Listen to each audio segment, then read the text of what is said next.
topic in this part of patient safety.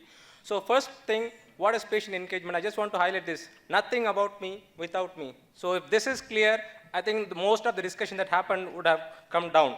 And this gives a collective ownership. And this is a slide that came to my mind when I first started this patient engagement. So I think our Radhakrishnan sir morning highlighted this topic, the medical and the aircraft.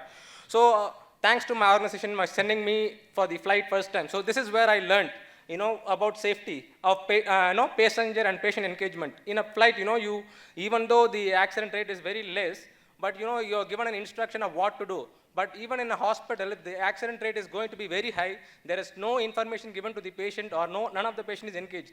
So a lot of presentation that we have seen have been from the organization level to achieve quality and safety, but nothing to engage the patients. So this is a scenario, because I'm from an ophthalmology hospital. So this is a simple process when a patient has to go through an ophthalmology, 15 interactions in his stay. So just extrapolating this data, at the hospital, this is only for a Pondicherry data, 23,400 interactions that has to happen a day. So if any one interaction that goes wrong, that is going to result in a patient quality or a safety issues. So what did we do this? So we wanted to engage the patients in different aspects. So we wanted to start from the registration. So what we did is, registration is because the typo error is very common to have. So what we thought is we involve the patients, we put a dual screen to involve the patients so that at the point of time they'll just be correcting this if there is any spelling mistakes or errors. So you just see the next screen that I've shown, like one particular day, how many same name patients have come, which is very common in our country. So all this, we are involving the patients. So in a hospital like us, we have an institutional-wide patient identification system. But whenever you ask a patient, show your ID card, show your ID card, show your wristband, at some point of the time, the patient becomes very upset, So we have to involve the patient, We say that this is going to happen. So we have information posted that we will be asking your name, identification at different places. We want you to show your ID card. So the patient carries the ID card. So the next area, I think there was a lot talking about reducing the waiting time in the pharmacy. For me as a quality manager, I wanted my patients to put correct medication. So the pharmacist did not have the time to explain. So what I did is I put a separate medicine counseling to explain to the patients. So next I come to the major topic, engagement surgical process. So the surgical process, starts from the counseling. So I introduced a system called ABC, ask, brief, and check. And we informed all our process to the patients. So I'll come to the ward, what in ward we did. Sorry, the next slide is not moving.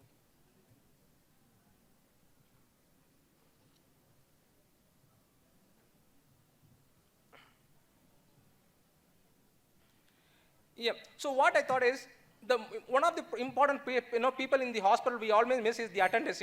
Normally what happens, the attendants are one of the people who create a lot of problems to the hospital because the patient is sometimes getting in the treatment. So what we thought is, why don't we use these people to give the care? So we adopted this kind from another hospital. So we involved our nurses to train the attendants, to starting to open the drop, to put the drops.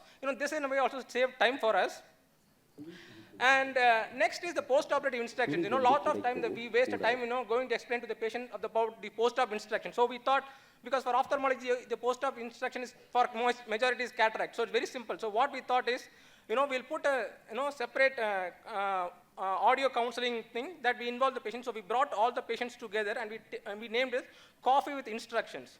So, normally when the bandage is removed at 4 o'clock, all the patients want to have coffee. So we put a coffee machine there. We brought all the patients together. So, we have a, like a poster like this. So we bring all the patients together.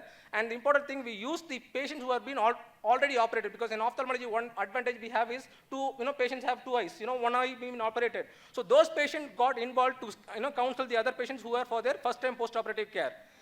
And another biggest challenge is, undergoing surgery. Though it's a small surgery, cataract is just 10 minutes, but undergoing, the psychological pressure, if you just put a screen in your face and you're just going to cover it for 10 minutes, it's a very big headache. So what we thought is, we have to, alert the patient that this is going to be to the patient. So, the important thing is, focusing, because in ophthalmology now the technological advancement is going on. We have topical surgeries coming up. So we're not going to, sedate the patients where he's not going to know anything. If the patient is going to know everything, he's going to hear everything that is happening in the operating theater. So we developed some kind of a tools, we show the patients, like this is the light that you're going to see in this part. So this is where you want to focus. Please don't shake your eyes. This will be comfortable to the patient and comfortable to you. So these, this is the, the real-time benefit that I have seen in engaging a patient, improved outcomes, improved patient satisfaction, improved patient safety, and operational efficiency. Another important thing, what I did for my staff is reduce the staff working load, by involving this patient. So this was a big success for me. Thank you.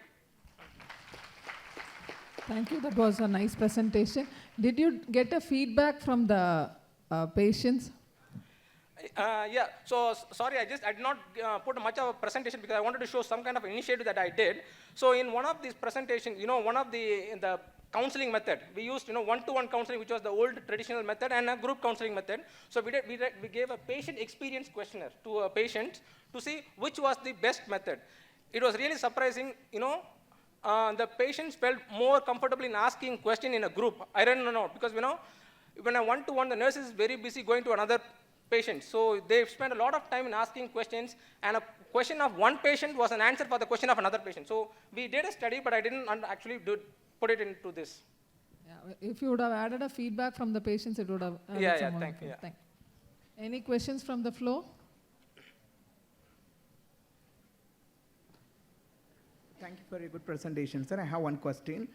To do a lot of initiatives, you have to invest a lot. So how do you manage do you charge for this counseling, or how do you manage this? So we as an organization, I think tomorrow we have a topic, or one of our speakers is going to be here, how cost-effective quality. So our organization is most cost-effective in delivering quality. So none of the initiatives that I took really involved a cost. When even for a dual monitor that I put, I couldn't go to the management and ask, I need to put a new screen. That are old used screen which is not usable, and just the splitter was about 2,000, 3,000. So these are the cost effective that I as a quality manager think thrice before I go to the management, because it's not easy to get fund from the management just for quality improvement initiatives, which is not proved. Yeah, the reason why I had asked this question was, like, for a medication management, you have put one another separate counseling center where you have to have a room, then with the system facility, you have to appoint a pharmacist. And so that is the reason I had asked this question. So if it is complete free, then it will be the good initiative. Correct. No, even in the point that we have seen, when we have put an additional counselor, actually the problem that I had was the prescription error that you lot of presented. Somehow our pharmacies used to give medications even if the doctor's handwriting was not clear. But what I did is, I did not inform the doctor that I'm going to do a prescription audit by just putting the staff. Instead, what I did is I bought a portable scanner, which is 2,000 rupees. So I told the medicine counselor, if you are not able to read the prescription, just scan it and send it to me by email ID. Okay. So that was a simple thing. I don't have data because I didn't want to show data for every incident because the time was very 5 minutes. So I have a data like what has the quality improvement been from that part to the next part. Yeah, thank you.